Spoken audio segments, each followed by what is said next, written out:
Assalamualaikum warahmatullahi wabarakatuh. Perkenalkan, di sini saya Humairun Nur Aini akan menjelaskan tentang pemeriksaan darah. Sebelum saya menjelaskan tentang pemeriksaan darah, saya akan menjelaskan tentang apa itu darah. Darah adalah cairan yang berwarna merah yang terdapat di dalam pembuluh darah.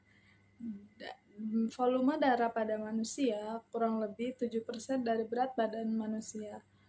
Atau untuk laki-laki itu kurang lebih 5 liter dan untuk wanita 4, liter.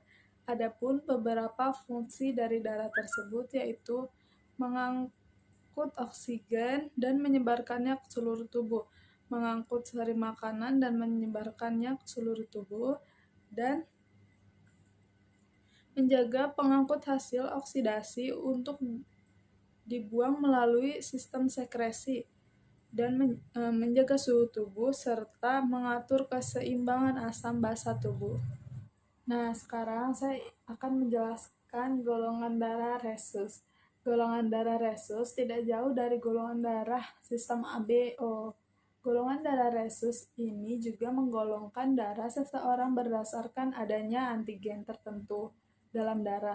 Antigen yang digunakan untuk menggolongkan golongan darah rhesus ini bisa disebut juga sebagai antigen D.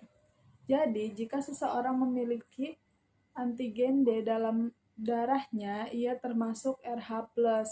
Dan sebaliknya, jika seseorang tidak memiliki antigen D, ia termasuk Rh-. Nah, di sini saya akan menjelaskan tentang golongan darah.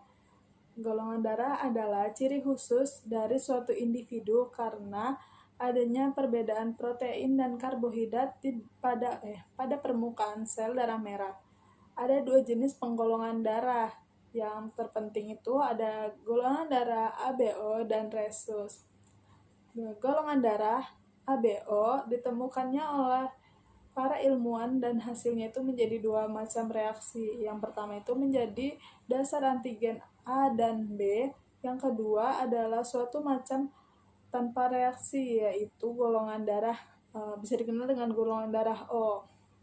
Kemudian para ilmuwan menemukan lagi kedua antigen A dan B yang bersamaan pada sel darah merah. Sedangkan pada serum tidak ditemukan antibodi, yaitu sel darah merah bisa disebut dengan golongan darah AB. Nah, sekarang saya akan menjelaskan golongan darah rhesus. Golongan darah rhesus tidak jauh dari golongan darah sistem ABO. Golongan darah rhesus ini juga menggolongkan darah seseorang berdasarkan adanya antigen tertentu dalam darah. Antigen yang digunakan untuk menggolongkan golongan darah rhesus ini bisa disebut juga sebagai antigen D. Jadi, jika seseorang memiliki antigen D dalam darahnya, ia termasuk Rh+. Dan sebaliknya, jika seseorang tidak memiliki antigen D, ia termasuk Rh-.